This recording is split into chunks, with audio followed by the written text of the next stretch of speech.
Welcome everyone. Now, within this particular within this second part of the course, what is our objective? Our objective is that every student who has taken this course should be able to apply the basic principles from microbiology for understanding and solving environmental problems.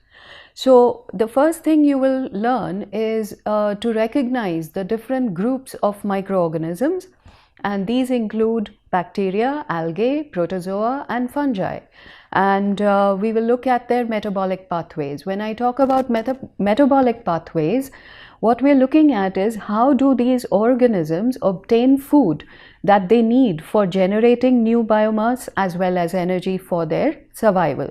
Remember that from a biological perspective, all organisms have basically two objectives, and one is to survive in their environment and the second is to reproduce. So for that, their metabolic pathways will determine how they survive and how they reproduce. So we'll be covering that in the first part of the course. The second part of the course, we want to look at the different methods for culturing these microorganisms and for controlling their growth. Most of you are well aware of the fact that microorganisms are often associated with severe diseases in humans and in other organisms as well. So we want to apply these concepts of growth and control of microorganisms and their impact on human health. So we will look at the relationship between certain pathogenic organisms and diseases, microorganisms. Finally, and from an environmental perspective, we need to understand microbial diversity. This part of the biosphere is one of the most diverse parts of the biosphere, and the metabolic pathways that these microorganisms are capable of utilizing is extremely diverse, and we will go through all this. And the main intent of going through these diverse metabolic pathways is for you to be able to apply them for remediating, for solving the contamination of water, solid waste, hazardous waste, soil pollution. All these things can be tackled based on our understanding of microbial principles. So this is an outline of some of the topics that we will be covering. I'm using 3 textbooks. They are referenced in the final slide. The main textbook for this course is by Tortora, Funk and Case, and the title is Microbiology and Introduction. So the main chapters are from there. So we will start, like I said, today with the introduction and an overview of microbial life. Then we will come to cell chemistry and biology, followed by microscopy. Remember that our ability to visualize cells is crucial to our understanding of these microorganisms because they are not visible to the human eye. Metabolic pathways and how these microorganisms are able to survive as well as reproduce, that comes under the third topic, microbial metabolism. And then we go to microbial growth and control, followed by pathogens and some of the diseases related to these microbial pathogens, and finally to metabolic diversity and the biogeochemical cycles.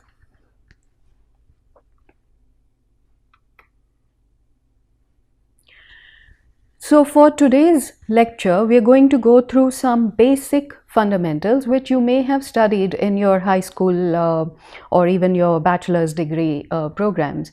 But just to make sure that we are all on the same page, let's go through the definition of microbiology and the nomenclature that is used in naming the species. Then we will go through their relevance, the relevance of microbiological principles and some applications, some major milestones in the history of this discipline. This discipline has matured in the last almost 400 years, and we'll go through some of the basics of microbiology, or you might say biology itself. The basic unit of life is the cell, so we will go through a very quick review of that. So coming to what is microbiology? Microbiology is the study of microorganisms and these microorganisms are capable of existing as single independent cells, or they might form cell clusters. These cell clusters allow these microorganisms to live independently, even though they're kind of stuck together, but they remain independent. And if you think about yourself and compare yourself to a microorganism, it sounds bad, but bear with me about that. If you take a single cell from your body, it's not going to be capable of living independently. Okay, so even though our bodies are made out of cells, and if you extract a single cell from any human being or even any of the other higher organisms, none of them is capable of living independently. Unlike higher organisms, microbial cells are capable of carrying out their life processes. Life processes involve growth, energy generation, and reproduction, and they are capable of doing this without depending on any other cells, even within their own community or within their own species. So these are free living cells, and when we talk about microorganisms, we're living right now in the COVID-19 period, and we are worried about coronavirus, and these viruses are also part of microbiology, even though they do not fit the classical definition of a microbial cell, because viruses, unlike other microorganisms, need a host to survive. They are incapable of surviving on their own. They do not fit the definition of microbial cells, but because of their size, we normally include them in microbiology. Okay, and these microbial cells, like I said, are unlike cells of higher organisms, whether it's plants, animals, human beings, it doesn't matter. The higher organism cells cannot exist independently, only as part of the larger organism. Then we come to the nomenclature. This particular nomenclature was established as far back as 1735 by Carolus Linnaeus, and it is based on two basic names, just like my first name and my last name. So you have a genus and a species. So the first name is the genus and the second name is the species, and often we write it in this particular form. So if you look at, this is the genus, this is the species, so we abbreviate it after the full first mention. We abbreviate it to genus dot species. So Escherichia coli, which is a common inhabitant of our gastrointestinal tract, is going to be shortened and written as E. coli. And Staphylococcus aureus, which is again a very common pathogen in our environment, is shortened to S. aureus. Okay, so this is the simplest way of naming and identifying different species of microorganisms or even higher organisms. What is the relevance of microbiology to environmental engineering, science, and management? The first thing that I still remember being taught, even as a student, was that microbiology offers a basic essential tool for us to probe life processes. I started out by saying you can imagine yourself, and with comparison and contrast with bacteria, you can understand how many things that we are doing are similar to the bacteria. Okay, we need to grow, we need to survive, we need to reproduce. All these are parts of our biological requirements. So our understanding of bacteria and how the bacterial cell or even the microbial cell works, especially when we think about metabolic pathways, is very essential to our understanding of how human beings obtain their food, how they obtain energy, and so on. There are so many similarities between the different organisms. And then we also use bacteria as well as other microorganisms to understand environmental processes. So what is happening in the environment can be understood based on how microorganisms behave in the environment. Remember, everything is tied. The abiotic part, the one that does not have life, is intimately related to the biotic part. So what the biotic part does is modify the abiotic part. It uses the abiotic part of the environment to get its nutrients, and in that process, the organisms, including microorganisms, are modifying the environment. So it's an intimate relationship between the abiotic and the biotic parts of the environment.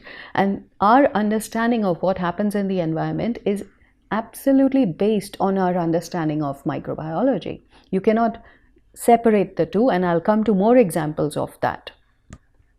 Second one, for some may be extremely important. We are going to look at this aspect as well, but we are not going to spend too much time on it. The first thing that comes to most people's mind when I say bacteria or virus, they will think about, oh, I had a bacterial infection, or I had a fungal infection, I had a viral infection, etc., etc., right? So these microorganisms are often associated with disease, and these disease-causing organisms are called pathogens. These pathogens can be microbes or higher organisms like worms and all, which we will not get into, but we will focus on the microbial pathogens. We also use microbial species, especially bacterial species like E. coli, as indicators of water quality. So for those of you who come from the water quality background or from civil engineering, environmental engineering, those of you who have studied any of these disciplines, you must be knowing that we are required to monitor coliforms in water. And that is an indicator of water quality, because if I have total coliforms, there is a suspicion that there is possible fecal contamination. And then if I further monitor or examine the water quality for fecal coliforms and I find it positive for fecal coliforms, then I am absolutely certain that that water is contaminated by wastewater. Okay, so this is a very important indicator of water quality. We use it as an indicator of pollution. We use it as an indicator for eutrophication. The simplest example of eutrophication is you walk around anywhere in the cities, towns, countryside, wherever you go, you will find small puddles of water or even large water bodies which have a green layer at the top.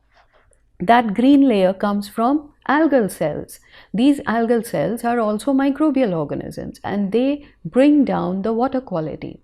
So why do they grow? They grow because there are excessive nutrients in the water, and that leads to eutrophication, and it lowers water quality. Okay, so we'll be spending some time on some of these destructive aspects of microbial organisms. Third, it's very important, once you understand that yes, there are certain species of microorganisms that are a problem, that cause diseases, they lower water quality, even air quality. We are living through those times. They are not all bad. In fact, the majority of microorganisms are not bad. They have a beneficial impact. They have a beneficial potential both within our bodies as well as in the external or commercial world. So we will look at some of those applications. Microbes. Without microbes, I can tell you, our ability to digest complex food is dependent on the microbial flora of our gastrointestinal tract. So we cannot really survive without these microorganisms. So these microorganisms can enhance or be used for detoxification of environmental media, or when I say environmental media, I mean in the natural environment. Or you can design engineered systems. So if you're designing engineered systems like wastewater treatment processes, water treatment processes like disinfection, you might want to bioremediate certain areas. I'll give you examples of all of that. We look at, like I said, wastewater treatment, we have activated sludge process, we have trickling filters, we have so many other types of biological processes, which I don't know if we'll have time for that, but I will definitely go through some examples. And then we have areas or natural engineered systems like constructed wetlands, which are again a symbiotic relationship between microorganisms and plants. So all these are examples of the beneficial or useful potential of microorganisms. I have a somewhat humorous point over here at the bottom, and that is called bacterial infallibility. Bacterial infallibility, from, as the name suggests, is the bacteria can never be wrong, but that's not what we want to say here. What we want to say here is that no matter what the environmental conditions are on this planet, you go to any part of this planet, it can be the coldest part, it can be the hottest part, it can be the deepest part of the ocean, it can be the highest part of the planet. It doesn't matter where you are. You will always find some bacterial species that has been able to survive under those harsh conditions. And our ability, coming back to the first point, our ability to understand how life evolved on this planet and how it has modified the environment to allow oxygen using organisms like human beings and so many other organisms that now live with us. All that is based on the ability of microbial organisms to survive under extreme conditions. Remember, life began when the earth was a sort of teeming cauldron. It was extremely high temperature, high pressure, all those conditions under which today we cannot imagine life being possible. But those are the conditions under which life began. And slowly, the entire environment of the planet has been modified and allowed different species to emerge. So these extreme environments, these harsh environments where we think, oh, it's impossible for anything to survive over here, there is some bacterial species that is surviving and modifying those harsh environments. Let's come to another one, and those of you who know a little bit of ecology, you must be knowing about the food chain. We know that amongst the primary producers, we have the plants, but there is also another huge group of microorganisms, and that is the algae. These algal cells have been one of the largest and most significant groups of primary producers. And then we have bacteria, fungi, and so many other microorganisms that are decomposers. And some of the bacteria, without forgetting to mention that, some of the bacteria are primary producers as well. Okay, so they are autotrophic organisms. So these autotrophic organisms are essential for the beginning of the food chain and after the end of life for all organisms, which happens at the end. The decomposers are also microorganisms. So life begins and ends with these microorganisms. The last one, not the least, is biogeochemical cycles. Our ability, as well as the microorganisms' ability to survive in the environment, is based on recycling, the natural recycling of essential nutrients. Without these natural without these essential nutrients being recycled by nature, and we normally use the word by nature, it's actually work done by microorganisms. It's the microorganisms that are doing all this work of recycling essential nutrients, because if this recycling were to stop, what will happen is that there will be no nutrient availability for subsequent generations to survive. So nature has been recycling these essential nutrients and depending on the microorganisms for doing this job. I'll very quickly go through certain applications. The number of applications of microbiology that are relevant to today's world is almost infinite, but I will go through some of them. So I'll start with nature. So here right at the top we have nutrient cycling. Like I said, the biogeochemical cycles are absolutely essential for life to continue on the planet, and without the recycling of, I've shown you examples over here of nitrogen and sulfur, but we normally focus on the big six. So we have carbon, hydrogen, oxygen, nitrogen, sulfur and phosphorus.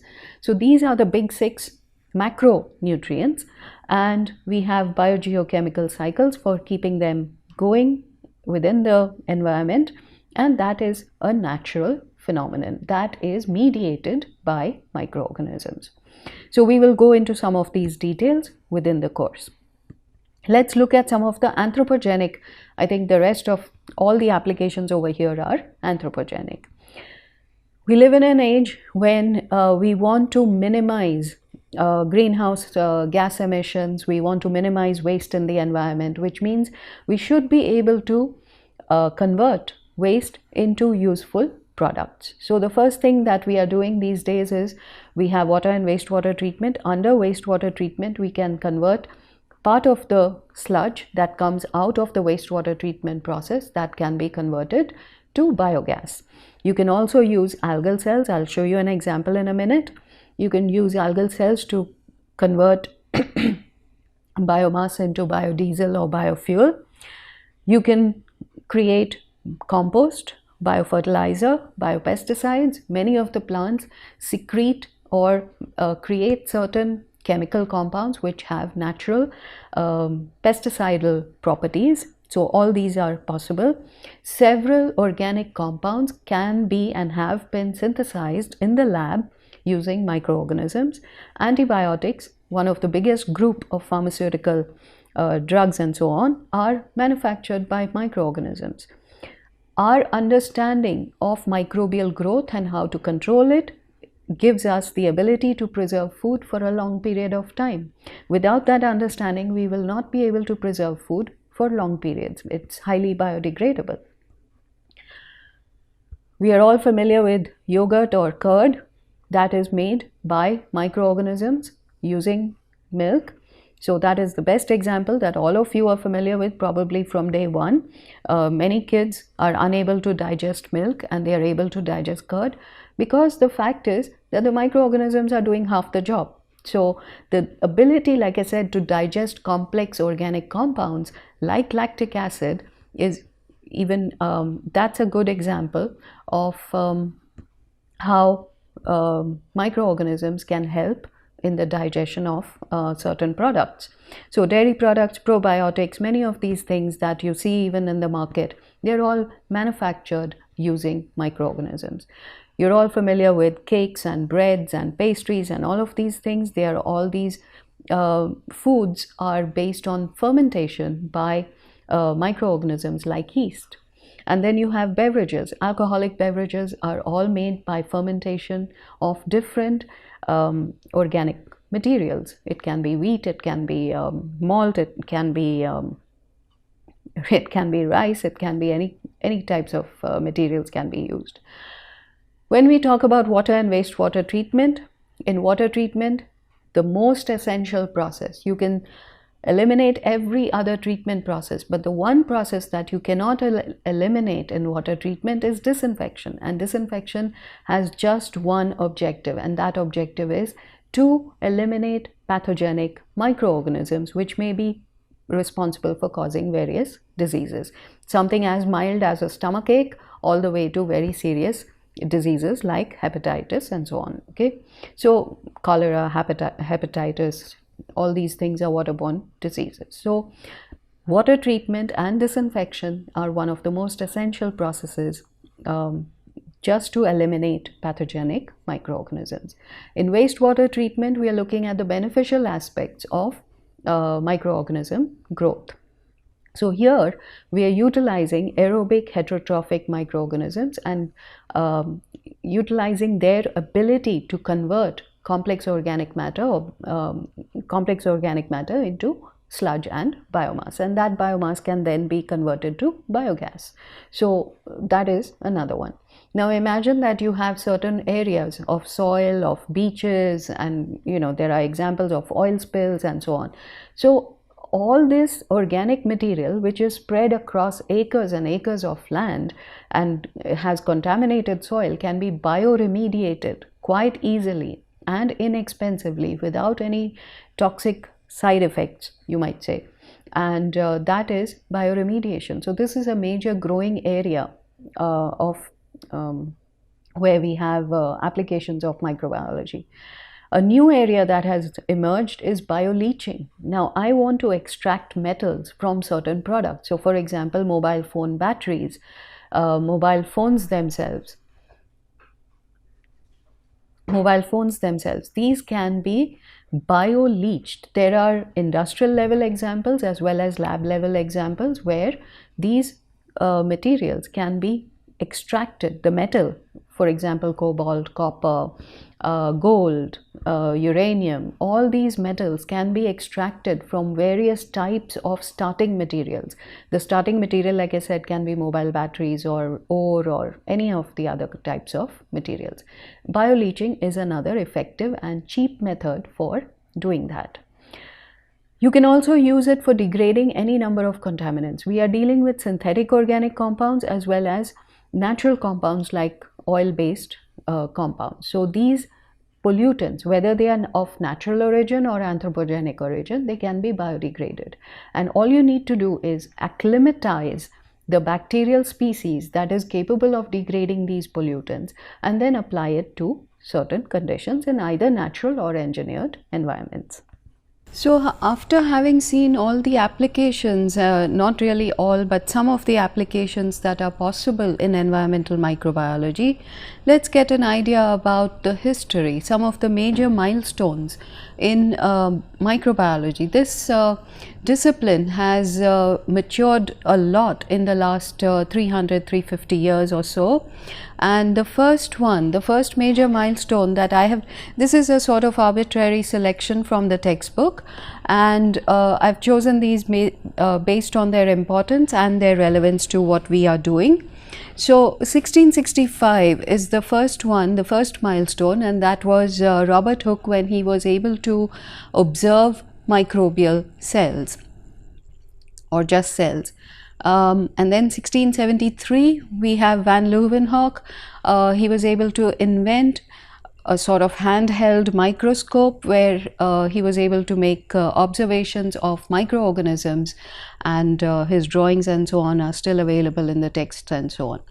Then we come to 1735 when Carolus Linnaeus came up with the nomenclature of organisms, and what we do today is still very much the same.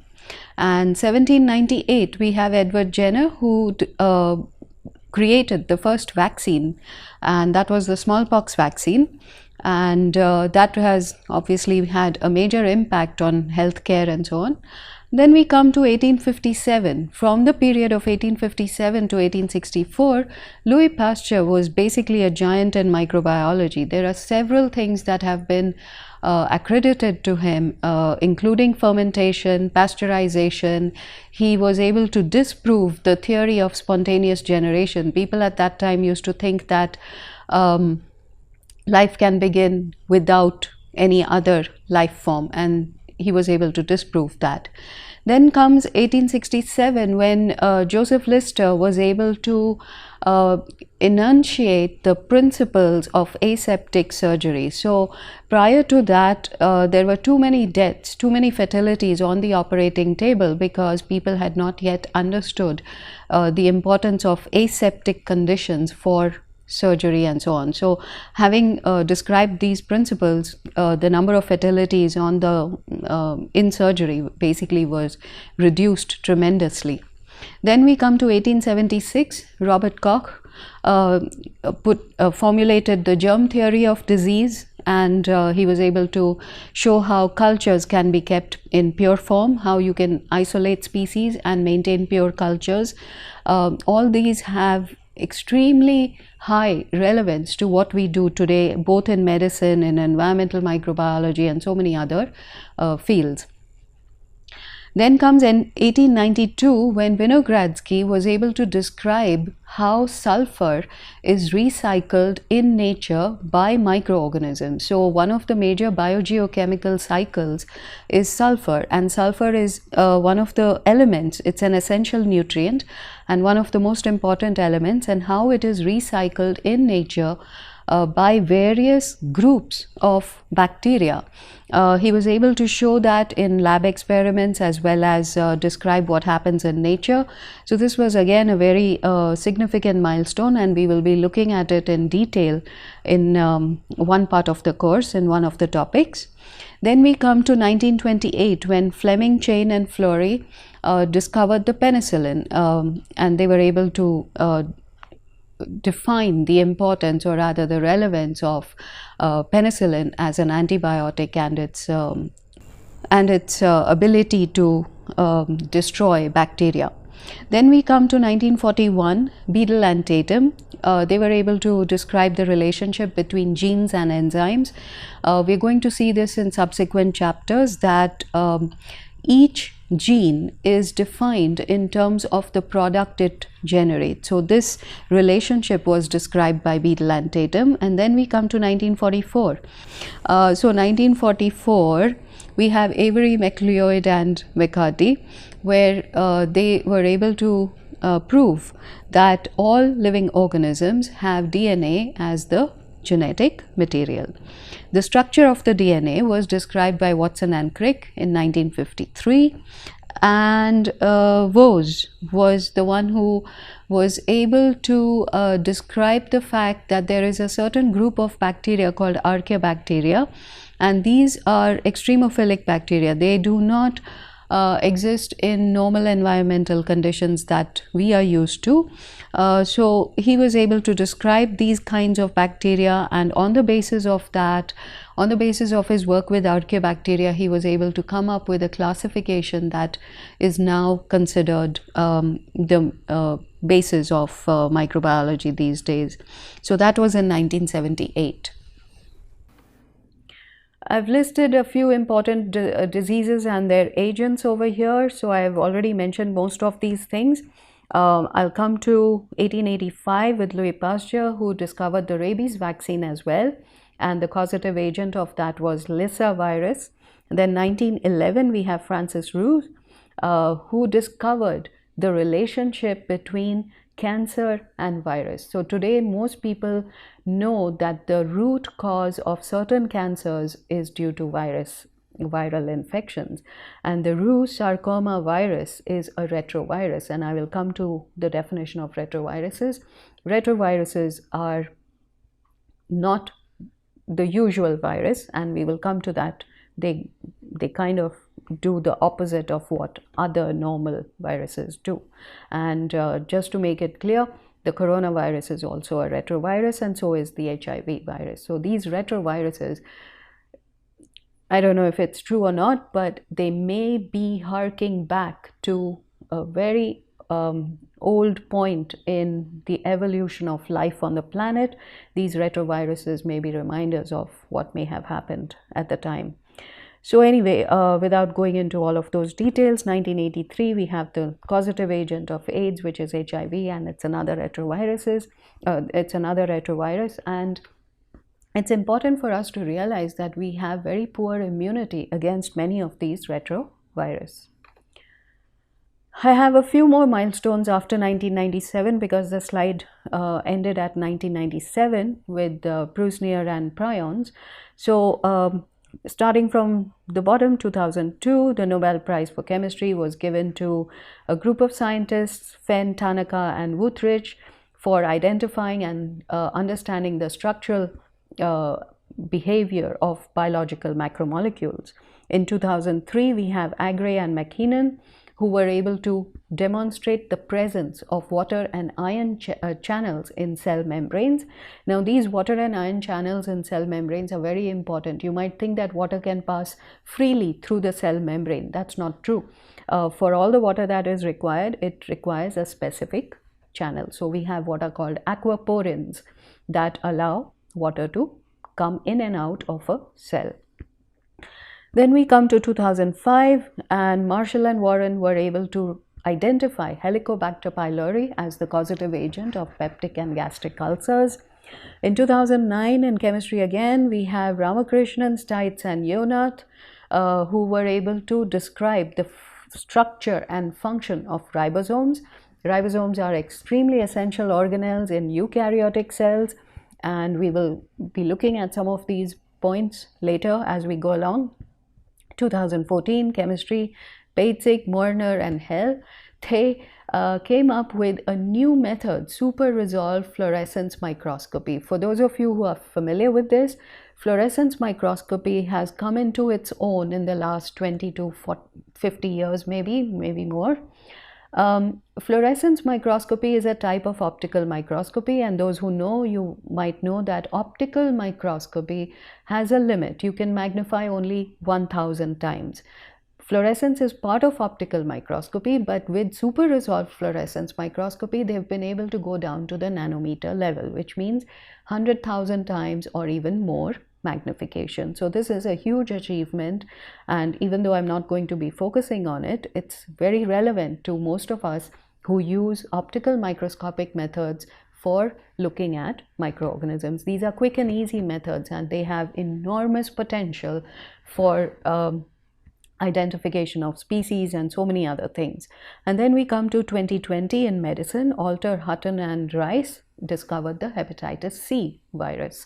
The one that we are all familiar with in India is hepatitis A, which is foodborne and waterborne, but hepatitis C is also a very serious pathogen, and that is the most recent Nobel Prize. I think I'll stop at this point, and we'll take a break here.